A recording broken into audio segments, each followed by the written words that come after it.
ദൈവത്തെയും മഴയെയും കുറിച്ച് പറഞ്ഞതിന് ശേഷം ഈ ലോകത്ത് ധർമ്മം പകർന്നു നൽകുന്ന സന്യാസിമാരെ കുറിച്ച് പറയേണ്ടത് അത്യാവശ്യമാണെന്ന് വള്ളുവർ കരുതി.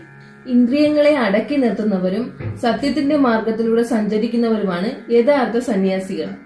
ഇതാണ് മൂന്നാമത്തെ അധ്യായം, നീത്താർ പെരുമൈ, സന്യാസികളുടെ മഹത്വം. മൂന്നാമത്തെ അധ്യായത്തിലെ ആദ്യത്തെ കുറൽ, ഒഴുക്കത്തു നീത്താർ പെരുമൈ, വിഴുപ്പത്ത് വേണ്ടും പനവിൽ തുണിവ്. ലോകത്തിലെ എല്ലാ ഗ്രന്ഥങ്ങളും ശാസ്ത്രങ്ങളും ഒരുപോലെ സമ്മതിക്കുന്ന ശ്രേഷ്ഠത എന്താണെന്ന് നിങ്ങൾക്കറിയാമോ?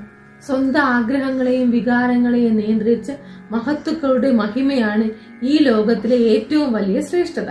എല്ലാ ജ്ഞാനികളും ഗ്രന്ഥങ്ങളും ഒരുപോലെ പറയുന്ന അന്തിമ സത്യവും ഈ ഗ്രന്ഥം. ഇതാണ് ഈ കുറലിന്റെ ലളിതമായിട്ടുള്ള അർത്ഥം. ഇന്നത്തെ കാലത്ത് നമ്മൾ പണത്തിനും പ്രശസ്തിക്കും പിന്നാലെ ഓടുമ്പോൾ യഥാർത്ഥ മഹിമ എന്ന് പറയുന്നത് നമ്മുടെ സ്വഭാവ ശുദ്ധിയാണ്.